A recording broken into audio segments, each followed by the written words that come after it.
Papa, Ernest bukas. Oo, ngayon.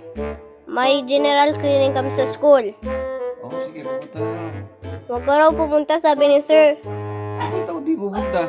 Magbigay ka na lang daw ng 50 pesos. Pupunta nga ako, bibigay pa ako. Sige, pupunta na lang ako. Baka raw kasi mainitan ka doon. Di, okay lang. Sabi ni sir. Okay lang yun. Baka raw kasi masira kutis mo.